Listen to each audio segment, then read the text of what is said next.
Welcome to channel general knowledge by Ajay Kumar. आज हम class 12 microeconomics का फिलिंग द ब्लैंक्स को डिस्कस करेंगे। आपको पता होगा कि फिलिंग द ब्लैंक्स भी 10 क्वेश्चन आ रहा द फिलिंग द ब्लैंक्स का 5 मैक्रो से और 5 माइक्रो से। तो आज माइक्रो इकोनॉमिक्स का डिस्कस करेंगे।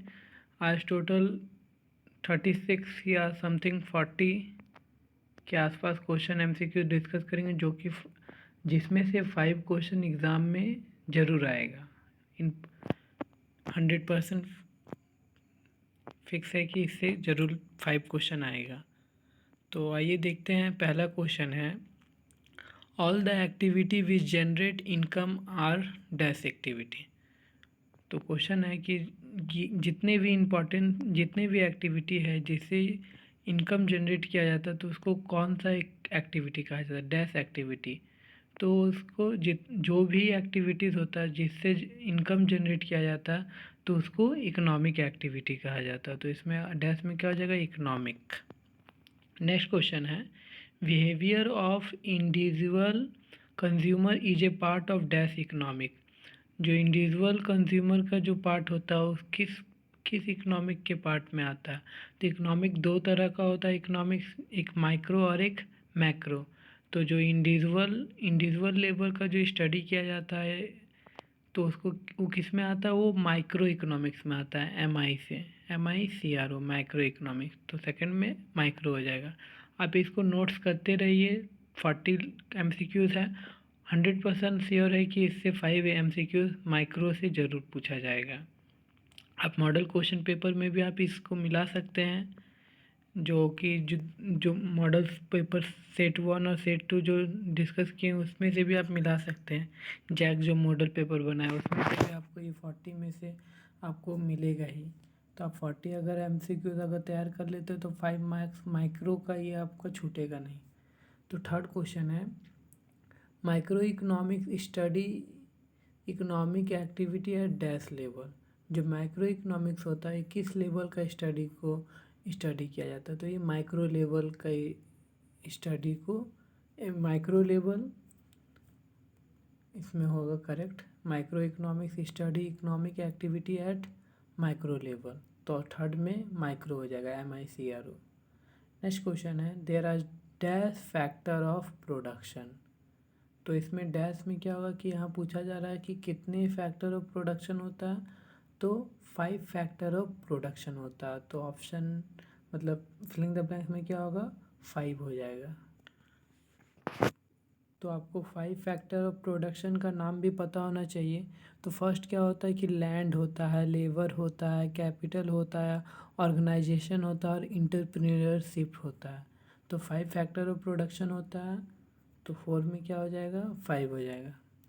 नेक्स्ट क्वेश्चन है, economic problem is basically a problem of dash. जो इकोनॉमिक प्रॉब्लम है वो बेसिकली प्रॉब्लम क्या है, किस चीज़ का प्रॉब्लम होता है। तो इकोनॉमिक प्रॉब्लम क्या है, basically a problem of choice. तो 5 में क्या हो जाएगा, choice, CHOICE, choice. Next question है, economic problem arise because want exceeds. क्या होता है, इकोनॉमिक प्रॉब्लम अराइज होता है तो इसमें हो जाएगा रिसोर्सेज। इकोनॉमिक प्रॉब्लम अराइजेज विकाउट वांट्स एक्सीड्स रिसोर्सेज। जो वांट होता है वो रिसोर्सेज से ज़्यादा होता है। तो यही है कि इकोनॉमिक प्रॉब्लम अराइज इसी वजह से ही होता है ये, क्योंकि रिसोर्सेज जितना रहता उससे ज़्यादा ह्यूमन का वांट्स हो जाता बढ़ के, इसीलिए इकोनॉमिक प्रॉब्लम अराइज होता है। तो 6 में क्या हो जाएगा, रिसोर्सेज। नेक्स्ट क्वेश्चन है, production possibility curve slope from dash to dash. जो प्रोडक्शन पॉसिबिलिटी कर्व स्लोप होता है वो किस तरह होता है, तो फ्रॉम लेफ़्ट टू राइट होता है। तो 7 में क्या हो जाएगा, फर्स्ट ब्रैकेट में लेफ़्ट होगा, सेकंड में राइट हो जाएगा। नेक्स्ट क्वेश्चन है, in ancient time the needs of human being were dash. तो 8 में हो जाएगा इन्फिनिटी। एंशियंट टाइम से जो ह्यूमन बीइंग का नीड्स है वो इन्फिनिटी रहा है, या फिर जो अनंत बोला जाता है कि अनलिमिटेड है ह्यूमन बीइंग का नीड्स। तो इसमें क्या हो जाएगा, इन्फिनिटी।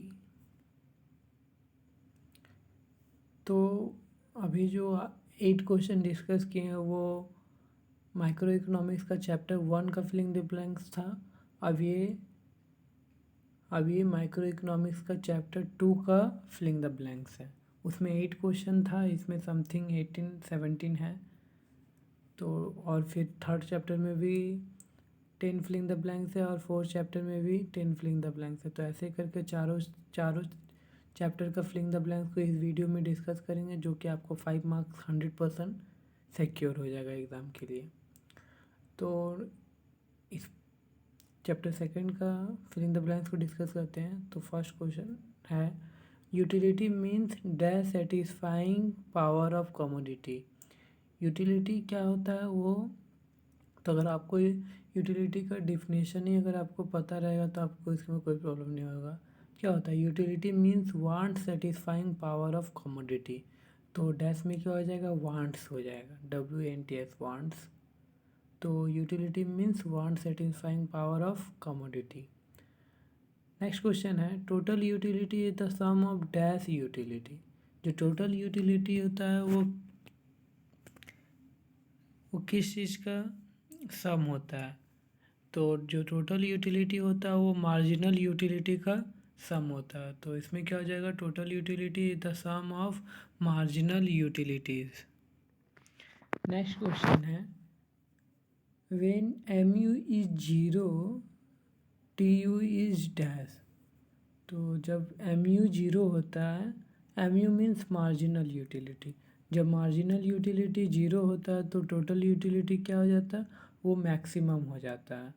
तो थर्ड में क्या हो जाएगा, when MU is 0 TU is maximum. Next question है, marginal utility curve is dash curve. जो मार्जिनल यूटिलिटी कर्व वो किस तरह का कर्व होता है वो, तो इसमें हो जाएगा कन्वेक्स कर्व।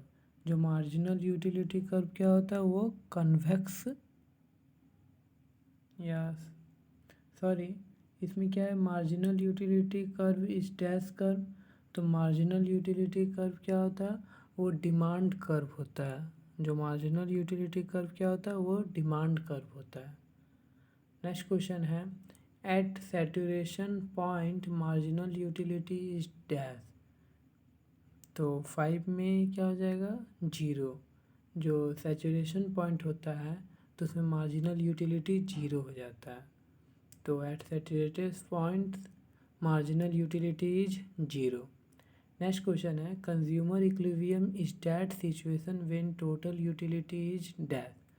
तो कंज्यूमर इक्विलिब्रियम एक ऐसा सिचुएशन होता है जब टोटल यूटिलिटी डैश होता है। तो ऑप्शन 6 में मैक्सिमम हो जाएगा फिलिंग द ब्लैंक्स में, मतलब जो डैश है। तो क्या हो जाएगा इसका, consumer equilibrium is that situation when total utility is maximum. Next question है, indifference curve is dash to the origin. Indifference, next 7 question है, indifference curve is dash to the origin. तो इसमें क्या हो जाएगा, indifference curve is convex to the origin. जो indifference curve होता है वो कन्वेक्स होता है ओरिजिन के। नेक्स्ट क्वेश्चन है, basically utility are of dash types. जो यूटिलिटी होता है वो कितने टाइप का होता है, तो यूटिलिटी होता है 3 टाइप्स का यूटिलिटी होता है। नेक्स्ट क्वेश्चन है, at higher indifference curve always shows a dash level of satisfaction. जो हायर इंडिफरेंस कर्व होता है वो क्या शो करता है, किस लेवल का सेटिस्फैक्शन को शो करता है। तो डैश में क्या हो जाएगा, हाई लेवल या हायर लेवल। क्या हो जाएगा, a higher indifference curve always shows a higher level of satisfaction. Next question है, table relating to price and quantity demand is called dash. जो टेबल रिलेटिंग होता है प्राइस और क्वांटिटी डिमांड का, तो वो क्या होता है, जैसे कि प्राइस और क्वांटिटी डिमांड का रिलेशनशिप को क्या कहा जाता है, तो क्या होता है वो डिमांड शेड्यूल कहा जाता है, डिमांड शेड्यूल्स। तो 10 में क्या हो जाएगा, डिमांड शेड्यूल्स। नेक्स्ट क्वेश्चन है, demand curve slope dash from left to right. जो डिमांड कर्व स्लोप होता है वो dash from left to right. जो डिमांड कर्व स्लोप होता है वो downward from left to right होता है, downward from left to right. तो 11 में क्या हो जाएगा, डाउनवर्ड। और जो 10 क्या था कि table relating to price and quantity demand is called dash, तो उसमें क्या हो जाएगा, डिमांड शेड्यूल्स होता है। तो इसमें 10 का क्या हो जाएगा, demand, DEMAND, demand schedules, SCHEDULE, schedule, demand schedules. Next question है, demand curve for substitute goods slope dash from left to right. जो डिमांड कर्व होता है सब्स्टिट्यूट गुड का, तो उसका स्लोप किस तरह का होता है, तो उसका स्लोप अपवार्ड होता है left to right, upward from left to right. तो 12 में क्या हो जाएगा, अपवार्ड।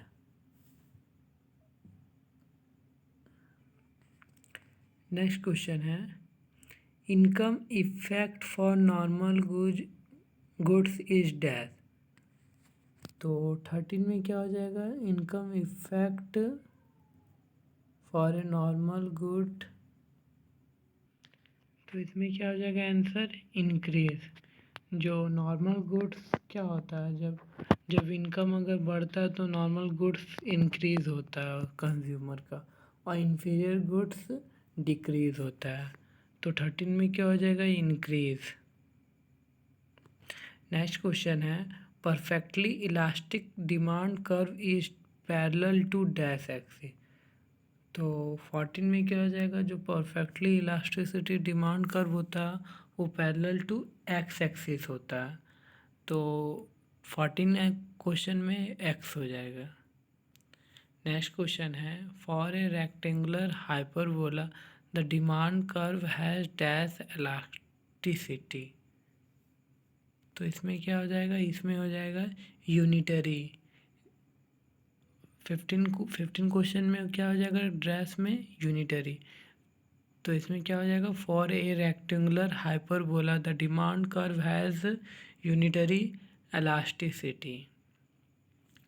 नेक्स्ट क्वेश्चन है, when total expenditure remains constant with increase और decrease in price elasticity of demand is dash.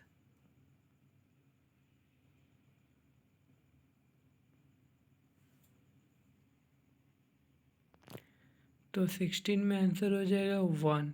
When total expenditure remains constant with increase और decrease in price elasticity of demand is 1। तो 16 का answer हो जाएगा 1।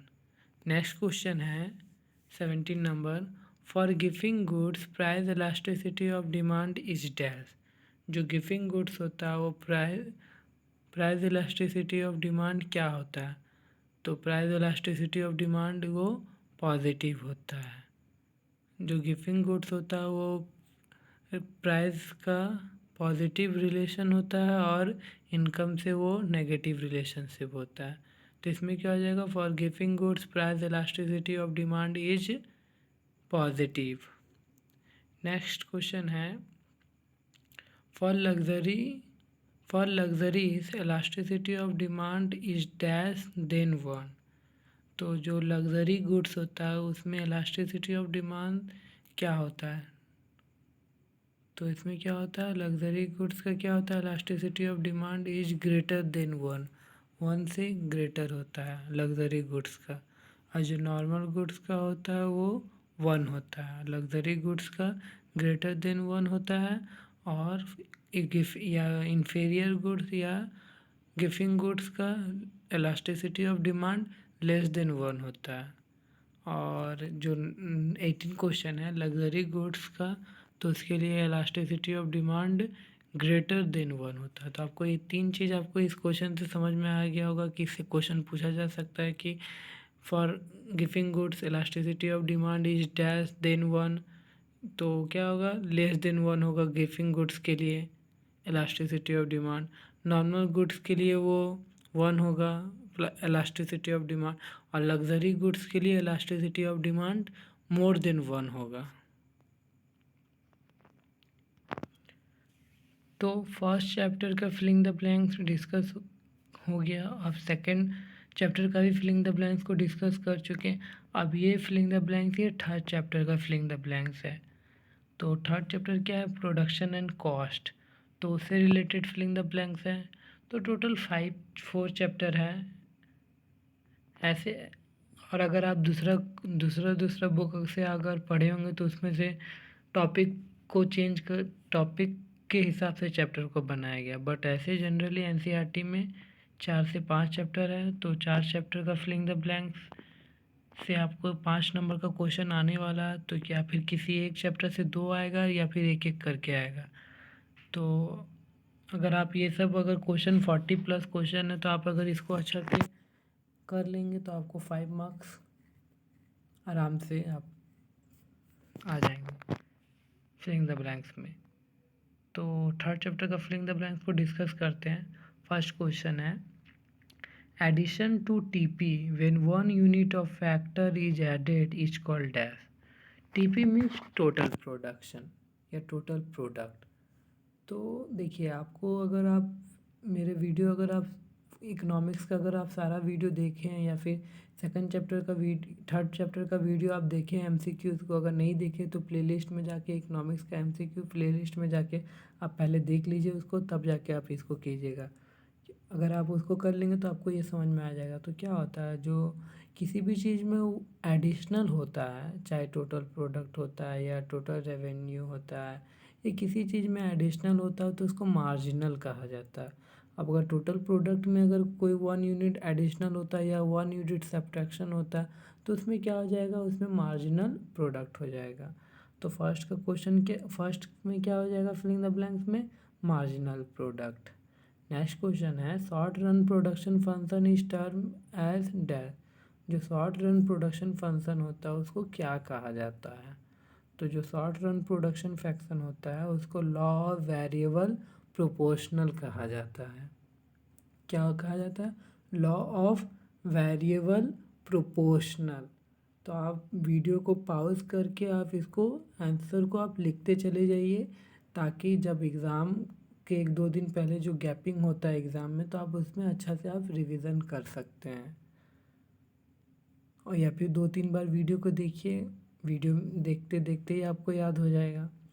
Next question है, marginal cost depend only dash cost. जो marginal cost होता है वो डिपेंड होता है किस कॉस्ट पे, तो मार्जिनल कॉस्ट डिपेंड होता है वेरिएबल कॉस्ट पे डिपेंड होता है। तो 3 में क्या हो जाएगा, वेरिएबल हो जाएगा। तो क्या हो जाएगा, marginal cost depend only on variable factor या वेरिएबल कॉस्ट। नेक्स्ट क्वेश्चन है 4 number, per unit of production is called dash. जो पर यूनिट्स ऑफ प्रोडक्शन होता है तो उसको क्या कहते हैं हम लोग। तो 4 का आंसर हो जाएगा एवरेज प्रोडक्शन। पर units cost of production is called average production. तो ये एवरेज प्रोडक्शन का डिफाइन भी है, अगर आपसे पूछा भी जा सकता है एग्ज़ाम में कि एवरेज प्रोडक्शन क्या है, व्हाट इज़ एवरेज प्रोडक्शन, तो आप इसको ऐसे लिख सकते हैं, per units of production is called average production.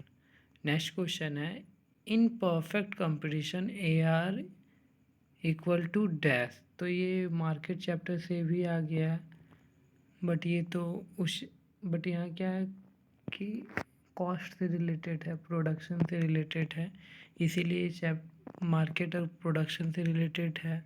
तो ये रिलेटेड है इसीलिए इसमें पूछा गया है कि इन परफेक्ट कंपटीशन में AR किसके बराबर होता है। तो परफेक्ट कंपटीशन में AR MR के बराबर होता है। AR मतलब एवरेज रेवेन्यू और MR क्या होता है, मार्जिनल रेवेन्यू। तो परफेक्ट कंपटीशन में एवरेज रेवेन्यू और मार्जिनल रेवेन्यू इक्वल होता है। नेक्स्ट क्वेश्चन है, increase in revenue due to increase in sale of 1 extra unit of output. तो देखिए यहाँ भी आप गौर कीजिए एक पॉइंट को कि जो इंक्रीज़ हो रहा है, इंक्रीज़ या एडिशनल एक ही बात है। तो increase in revenue due to increase in sale of 1 extra unit of output. तो इंक्रीज़ है या फिर एडिशनल है या फिर डिक्रीजिंग है, तो किसी भी प्रोडक्ट में टोटल में, तो इसमें क्या इंक्रीज इन रेवेन्यू में इंक्रीजमेंट हो रहा, तो क्या हो जाएगा इसमें मार्जिनल रेवेन्यू। तो 6 में क्या हो जाएगा answer, marginal revenue. Increase in revenue due to increase in sale of 1 extra unit of output is marginal revenue. देखिए, इससे पहले कि कोई वीडियो में एक स्टूडेंट कमेंट किया था कि थोड़ा एनर्जेटिक के साथ या फिर फास्ट पढ़ाइए। देखिए, फास्ट पढ़ाने का बात नहीं है, अगर फास्ट कराएंगे तो आप उस चीज़ को उस तरह कैप्चर नहीं कर सकते हैं, इसलिए थोड़ा स्लो ही कर रहे हैं ताकि आप उस चीज़ को समझ में आए। वीडियो थोड़ा लॉन्ग हो जाता है, बट मेन तो आपको समझना है प्लस और एग्ज़ाम में अच्छा करना है। तो मेरे हिसाब से आराम से ही स्लोली ही आपको हम अच्छा से समझा सकते हैं और आपके लिए वो बेनिफिट है। फिर भी अगर कोई रिक्वेस्ट कर रहा है तो उसके हिसाब से थोड़ा स्पीड ज़रूर करेंगे ताकि आपको बोरिंग ना लगे। बट अगर आप समझ के अगर आप करेंगे तो आपको भूलेंगे नहीं, इसीलिए। और ज़्यादा दिन एग्ज़ाम बचा भी नहीं है और 1 मंथ है, इसलिए अब नेक्स्ट दिन से अब स्टार्ट कर देंगे मैक्रो इकोनॉमिक्स, जिसका फर्स्ट चैप्टर नेशनल इनकम है। इसीलिए आज ये माइक्रो इकोनॉमिक्स को कंप्लीट करेंगे और इसके बाद और एक वीडियो बनाएंगे जिसमें इम्पॉर्टेंट क्वेश्चन आंसर रहेगा, वेरी शॉर्ट लॉन्ग जो भी है माइक्रो इकोनॉमिक्स का। तो नेक्स्ट क्वेश्चन है, at break even point M R is equal to dash. तो ब्रेक इवन पॉइंट में एम आर बराबर होता है किसके, तो ब्रेक इवन पॉइंट में एम आर मार्जिनल रेवेन्यू बराबर होता है मार्जिनल कॉस्ट का। तो 7 में क्या हो जाएगा, M C. At break even point M R is equal to M C. Next question है, law of supply state the dash relation between price and supply of commodity. तो जो लॉ ऑफ सप्लाई होता है वो पॉजिटिव रिलेशनशिप होता है price and supply of commodity. तो 8 में क्या हो जाएगा, पॉजिटिव रिलेशन होता है प्राइस एंड कमोडिटी में। नेक्स्ट क्वेश्चन है, व्हेन ES मतलब प्राइस इलास्टिसिटी या फिर elasticity of supply, price elasticity of supply is equal to infinity, supply curve is dash to X axis. तो जब when price elasticity of supply infinity होता है तो सप्लाई कर्व क्या होता है, वो पैरेलल होता है एक्स एक्सिस के। तो 9 का क्या हो जाएगा, parallel to X axis. Next question है, for goods like milk supply elasticity is dash. तो जो मिल्क जो गुड्स होता है मिल्क, वो प्राइस इलास्टिसिटी क्या होता है, वो 0 हो जाता है। तो देखिए लास्ट में आंसर भी है, अगर आप नहीं लिखे होंगे तो आप वीडियो पॉज करके आप आंसर को भी लिख सकते हैं। तो ये थर्ड चैप्टर का फिलिंग द ब्लैंक्स को कंप्लीट हो गया। अब बचा फोर्थ चैप्टर का। ऐसे तो फोर्थ चैप्टर का MCQ फिलिंग द ब्लैंक्स तो जब MCQs वीडियो किए थे उसी में उसको डिस्कस कर दिए थे, बट फिर भी इस वीडियो में भी उसको एक रिवीजन की तरह उसको डिस्कस कर लेते हैं। तो इसका फर्स्ट क्वेश्चन है, in perfect competition producer should sell dash product in the market. जो परफेक्ट कंपटीशन होता है प्रोड्यूसर किस तरह का प्रोडक्ट को मार्केट में सेल करता है। तो परफेक्ट कंपटीशन में प्रोड्यूसर होमोजीनियस प्रोडक्ट को मार्केट में सेल करता है। तो फर्स्ट में क्या हो जाएगा, होमोजीनियस। तो आप इसको लिख भी सकते हैं, होमोजीनियस का स्पेलिंग आप लोग देख सकते हैं। फर्स्ट का क्या आ जाएगा, होमोजीनियस। नेक्स्ट क्वेश्चन है, demand curve of perfect competition form is dash elastic. तो इसका आंसर हो जाएगा परफेक्टली इलास्टिक हो जाएगा।